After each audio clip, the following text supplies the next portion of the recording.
It is a Hollywood baby. There is a drama every day. Now this time, Justin Baldoni and Blake Lively. Justin Baldoni has filed a $400 million lawsuit against Blake Lively and Ryan Reynolds. This legal battle, filled with allegations, counterclaims, and dramatic twists, reveals a complex web of interactions and disputes behind the scenes of their collaborative project. Here we break down each of the 30 shocking details of this high-stakes lawsuit, providing a comprehensive understanding of the claims and counterclaims involved. Uninvited trailer visits. Justin Baldoni alleges that during the production of their film, Blake Lively made numerous uninvited visits to his trailer. These unexpected drop-ins, according to Baldoni, often resulted in him being caught in compromising situations. Instances include being found undressed or breastfeeding, situations that Lively claims were accidental or coincidental. However, Baldoni contends that these visits were not part of any professional interaction, but were instead intrusive attempts that blurred the lines between personal and professional boundaries. Such behavior, if true, could create a hostile and uncomfortable work environment, undermining the collaborative spirit essential to film production. Invited interaction evidence. Now let's talk about a key moment that Justin Baldoni is bringing up. Despite Blake Lively's claims of uninvited intrusions, Baldoni has evidence showing that there was at least one instance where Lively actually invited him into her trailer. Imagine this. They're both busy on set, and Lively extends an invitation to discuss lines or just chat. This moment clearly shows there was an initial level of comfort and professionalism between them. But here's where it gets interesting. Baldoni argues that Lively took this one positive interaction and twisted it into a whole narrative of constant boundary violations. It's like taking a friendly gesture and turning it into something negative over time. By highlighting this single invited visit, Baldoni is trying to show that Lively wasn't always intrusive. Instead, he suggests that she selectively portrayed her actions to fit a certain story, making it seem like there were ongoing issues when there might not have been. Compromising text message. One of the most revealing pieces of evidence in this saga is a text message allegedly sent by Blake Lively to Justin Baldoni. The message simply says, "I'm just pumping in my trailer if you want to work out our lines now." At first glance, it seems pretty straightforward. Lively was in the trailer for legitimate reasons, breastfeeding and rehearsing lines for the film. This message paints a picture of professionalism and mutual respect on set. Justin uses this text to counter Lively's claims of uninvited visits and boundary violations. Instead of being intrusive, it shows that Lively had a valid reason for being in his space, and there was clear communication about it. This isn't some sneaky drop-in. It's an open invitation to collaborate and work together. By highlighting this message, Justin aims to show that their interactions were consensual and professional, undermining the narrative that Lively was consistently overstepping boundaries. It raises questions about the overall consistency of her allegations and suggests that there might have been misunderstandings or selective portrayals of events. Breastfeeding in meetings. Another striking detail Justin Baldoni brings up is how Blake Lively openly breastfed in his presence during meetings. Picture this. They're on set, discussing scenes, and Lively is comfortably breastfeeding right there. To Baldoni, this wasn't just a personal moment. It was a sign of a professional and supportive environment. It showed that Lively felt safe and trusted him enough to handle such a private task in a work setting. This behavior paints a different picture from the one Lively is now presenting. Instead of a tense or hostile atmosphere, it suggests there was genuine camaraderie and mutual respect between them. Baldoni uses this example to highlight the contrast between their past interactions and her current allegations of discomfort and boundary issues. If Lively was comfortable enough to breastfeed openly during meetings, it raises questions about the consistency of her claims about feeling harassed or having her boundaries crossed. Photos of baby comforting. In addition to breastfeeding in meetings, there are instances where Lively took photos of Baldoni holding and comforting her baby.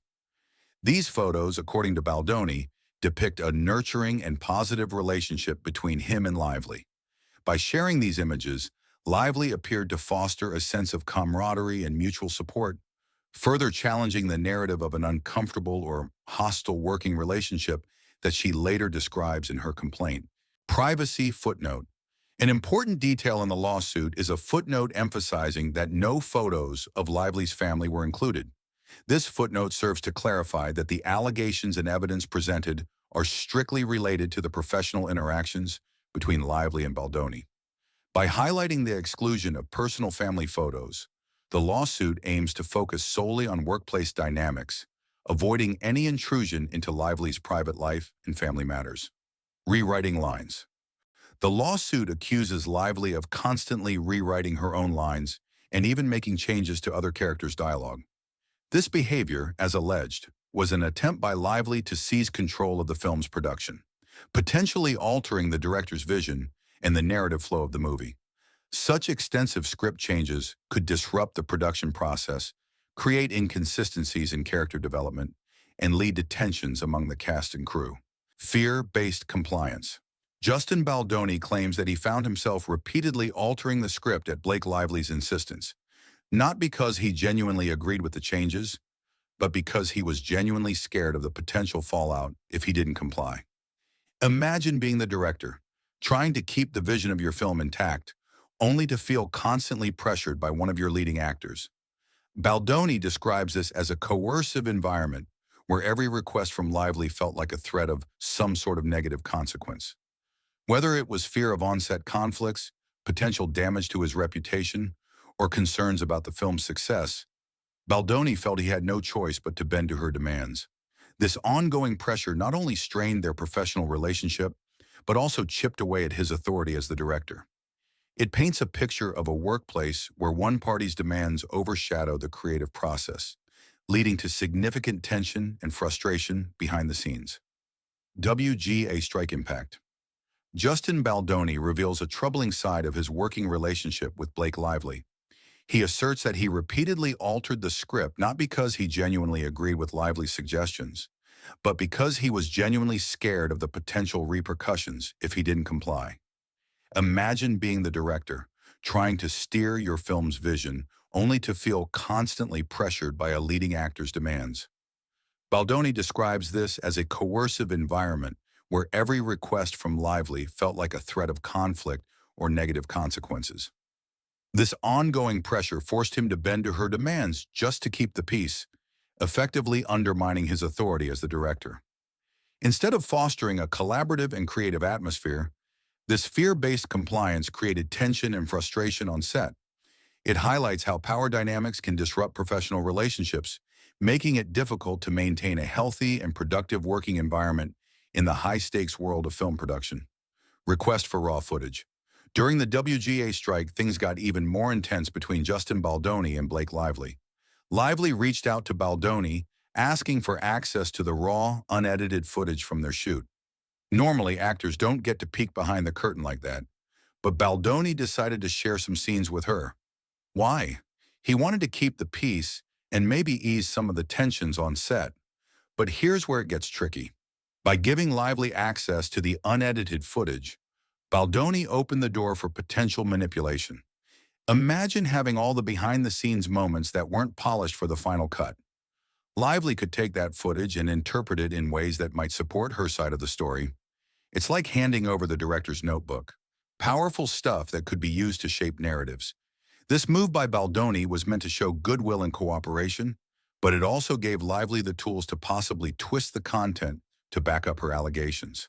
It adds another layer of complexity to their already strained relationship, making the lawsuit even more explosive. 170-point demand list.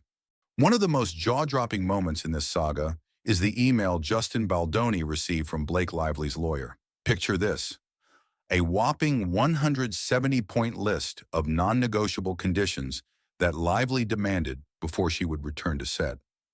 This wasn't just a handful of tweaks. It was an exhaustive checklist covering everything from specific changes in production protocols to personal protections tailored just for Lively. Imagine trying to navigate a film set while addressing nearly every aspect of how things should be run all at once. The sheer length and detail of this list highlight just how serious Lively was about exerting control over the entire production process. It wasn't merely about adjusting a scene or modifying a script line. It was about reshaping the entire workflow to fit her needs and comfort levels. This massive demand list underscores the depth of Lively's grievances and her determination to influence the project significantly. For Baldoni, receiving such an extensive list must have felt overwhelming and confrontational, setting the stage for the intense legal battles that followed. It's a clear indicator of the power struggles and conflicting visions that can occur behind the scenes in Hollywood productions. Sexual misconduct accusations. Among the daunting 170-point list, one of the most explosive sections involves serious accusations of sexual misconduct against Justin Baldoni, Jamie Heath, and others. Blake Lively's complaint zeroes in on these claims, alleging that Baldoni created a hostile work environment through inappropriate behavior and harassment. Imagine being on set and feeling constantly uneasy because someone in charge is overstepping professional boundaries. Lively's allegations suggest that Baldoni's actions weren't just occasional missteps, but part of a troubling pattern that made the workplace uncomfortable and toxic for her and possibly others. These kinds of accusations are incredibly serious, especially in Hollywood, where reputation can make or break careers. If these claims are proven true, they could devastate Baldoni's standing in the industry, leading to lost opportunities, damaged relationships, and significant legal consequences. The gravity of these allegations adds intense pressure to the lawsuit, making this part of the case particularly sensational and newsworthy. It highlights the deep personal and professional conflicts that can arise behind the scenes, showing just how high the stakes are when powerful figures clash. This aspect of the lawsuit not only grabs headlines, but also sparks important conversations about workplace conduct and accountability in the entertainment world. Intimacy coordinator dispute. One major flashpoint in Justin Baldoni's lawsuit is the role of an intimacy coordinator on set. According to Baldoni, his team had engaged an intimacy coordinator back on May 8, 2023, well before the WGA strike hit. The purpose of this coordinator was to oversee and choreograph intimate scenes, making sure everyone felt comfortable and that boundaries were strictly respected. Think of it as having a professional guide to ensure that all the personal and sensitive moments in the film were handled with the utmost care and respect. However, Blake Lively threw a wrench into this setup by falsely claiming there was no intimacy coordinator present during the filming. This allegation directly contradicts the evidence Baldoni presented, including emails that confirm the coordinator's involvement. By making this false claim, Lively undermines the proactive steps that were taken to maintain professional standards and protect everyone's well-being on set. It's like saying there was no safety net when, in reality, one was firmly in place. This twist not only casts doubt on Lively's credibility, but also shifts the narrative, suggesting that the measures for a respectful and safe working environment were either inadequate or non-existent, which Baldoni firmly disputes. No improvisation clause. Another major point of tension between Justin Baldoni and Blake Lively revolves around how intimate scenes were handled on set. Lively demanded that there be no spontaneous improvisation in scenes involving physical contact, simulated sex, or nudity unless they were choreographed by an intimacy coordinator. On the surface, this sounds like a reasonable request aimed at ensuring that all intimate moments were handled professionally and that no one felt uncomfortable during filming. However, Baldoni sees things differently. He argues that Lively's strict demand wasn't just about maintaining professionalism. It was part of a larger strategy to exert control over the entire production. By limiting improvisation, Lively could potentially stifle creative input from the director and other cast members, making it easier for her to shape the scenes exactly how she wanted them. This level of control could undermine the collaborative spirit that's essential in filmmaking, where spontaneous ideas often enhance the authenticity and flow of a scene. Baldoni believes that while the presence of an intimacy coordinator is crucial, Lively's approach went beyond ensuring comfort and safety. Instead, it appeared to be a move to dominate the creative process, limiting the director's ability to guide the narrative and actors' performances naturally. This clash highlights the delicate balance between protecting actors' boundaries and allowing creative freedom on set. Refusal to meet coordinator. Now let's dive into another critical issue that Justin Baldoni is highlighting in his lawsuit: the refusal of Blake Lively to engage with the intimacy coordinator. Even though an intimacy coordinator was present on set, Lively consistently declined to meet with them. This refusal, according to Baldoni, created a significant communication gap, making it difficult to properly discuss and choreograph intimate scenes. Imagine trying to film a sensitive scene where everyone's comfort is paramount, and one key player just won't sit down and talk it through with a professional designated to ensure everyone feels safe and respected. That's exactly what happened. Text exchanges between Baldoni and a producer reportedly show Lively's reluctance to collaborate with the coordinator. This breakdown in communication wasn't just a minor hiccup, it seriously hindered the collaborative process essential for handling such delicate scenes effectively. Without open dialogue and cooperation with the intimacy coordinator, it becomes challenging to navigate the complexities of filming intimate moments. This not only affects the quality of the performance, but also the overall atmosphere on set. Baldoni argues that Lively's unwillingness to engage undermined the very purpose of having an intimacy coordinator, which is to foster a respectful and comfortable working environment for everyone involved. Unwarranted kissing allegations. Baldoni argues that accusations of unwarranted kissing against him are unfounded. He claims that it was actually Lively who initiated unchoreographed kissing scenes, which were captured on camera. These allegations aim to portray Baldoni as forcing Lively into uncomfortable scenes, contrary to the evidence he presents. If true, this would demonstrate that the boundary violations were not one-sided, as Lively claims, but were a mutual issue exacerbated by Lively's behavior. No physical touching demand.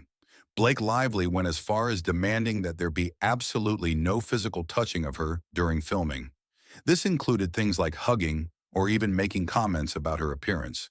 On the surface, it seemed like a reasonable request to protect her comfort and personal boundaries. After all, feeling safe on set is crucial for any actor. But Justin Baldoni saw things differently. He argued that Lively's strict no-touching rule wasn't just about comfort, it actually created unnecessary tension on set. According to Baldoni, this rule made it harder for the cast to develop the natural chemistry needed for their on-screen relationships. Imagine trying to build a romantic connection without any physical gestures, like a hug or a reassuring pat. It not only stifles the actors' performances, but also makes the working environment more rigid and less collaborative. Baldoni believes that while boundaries are important, Lively's approach went too far and disrupted the flow of filming. Inappropriate comments on appearance. During a romantic montage scene, Baldoni admits to making lighthearted comments about his own appearance, such as joking about his nose and suggesting plastic surgery. These comments were not directed at Lively, but were part of maintaining a comfortable and humorous atmosphere on set. Despite being harmless and self-directed, Lively interpreted these comments as inappropriate, fueling further misunderstandings and tensions. Personal experience discussions. Lively's demands included no discussions of personal experiences with sex or nudity, including with spouses or others. Baldoni found this demand confusing, especially since he shared his own history of pornography addiction with her after she revealed that she had never seen porn. This exchange has been a point of contention, with differing interpretations of appropriateness and professionalism, contributing to the escalating conflict between the parties. Pornography misrepresentation. Lively accused Baldoni's team of showing her pornography, which Baldoni vehemently denies. He contends that any material shared was consensual and not pornographic in nature, aiming to protect his reputation from unfounded claims of misconduct. This misrepresentation is a critical aspect of the lawsuit, as it directly challenges Baldoni's integrity and professionalism. Nudity rider issues. A nudity rider is a legal document outlining the terms of nudity and simulated sex scenes that an actor agrees to perform. Lively claims she was never provided with this form, while Baldoni insists that it was sent to her but remained unsigned.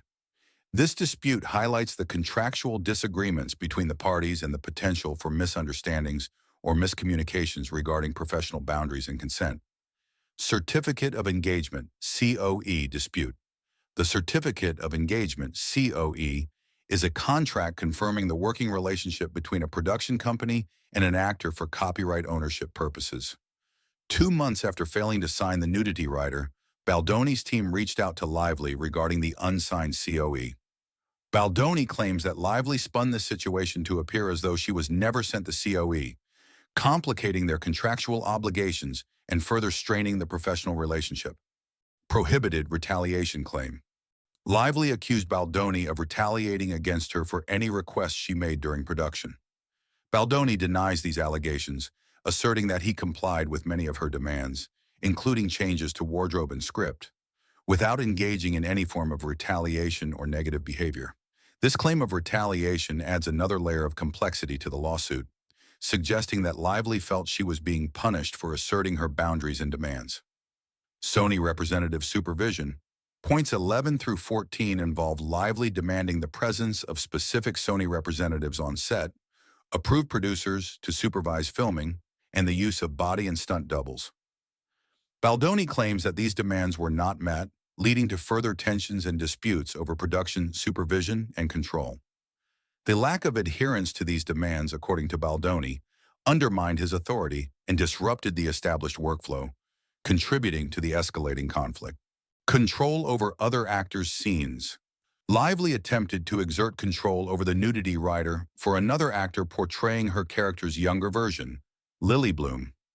Baldoni describes this as a gross overstep, asserting that Lively's attempts to control scenes involving other actors were inappropriate and beyond her professional authority. This attempt to control the portrayal of another actor's scenes further exemplifies the power struggles and lack of collaboration that fueled the lawsuit. Hiring through personal connections. Lively accused Baldoni of hiring a personal friend to play the obstetrician in a birthing scene, categorizing the experience as invasive and humiliating due to the close proximity to her genitalia. Baldoni refutes this, stating that the actor in question was a highly trained professional and merely a friend, emphasizing that his hiring was based on professional merit rather than personal connections. This accusation, if true, would suggest favoritism and potential unprofessionalism in the casting process. But Baldoni denies any impropriety. All-hands meeting ambush. During an all-hands meeting intended to discuss the needs of the cast and crew and ensure a smooth return to work post-strike, Baldoni claims he was ambushed by Lively and her husband, Ryan Reynolds. They presented a separate list of grievances that blindsided him, differing from the 170-point list previously sent via email. This confrontation marked a significant escalation in their professional relationship, leading to further legal actions and deepening the divide between the parties involved. New York Times defamation claim. Perhaps the most significant aspect of the lawsuit involves a bombshell article published in the New York Times titled, "We Can Bury Anyone Inside a Hollywood Smear Machine." Baldoni accuses the newspaper of publishing a defamatory story that alleged a coordinated PR sabotage campaign against him in retaliation for Lively's sexual harassment complaints. The New York Times defends its reporting as meticulous and fact-based, asserting that the story was thoroughly vetted and based on extensive original documents, including text messages and emails. However, Baldoni claims it was a false and harmful portrayal designed to destroy his reputation and career, adding a high-profile dimension to the lawsuit and intensifying the public scrutiny of the case. Conclusion. Justin Baldoni's $400 million lawsuit against Blake Lively and Ryan Reynolds unveils a contentious and multifaceted dispute involving allegations of boundary violations, professional misconduct, and defamatory actions.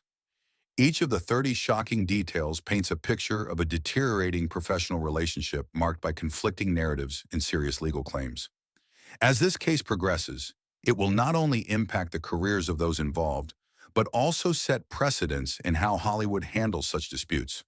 The outcome remains uncertain, but the detailed allegations provide a deep insight into the complexities of power dynamics, contractual obligations, and personal boundaries within the high-stakes environment of film production.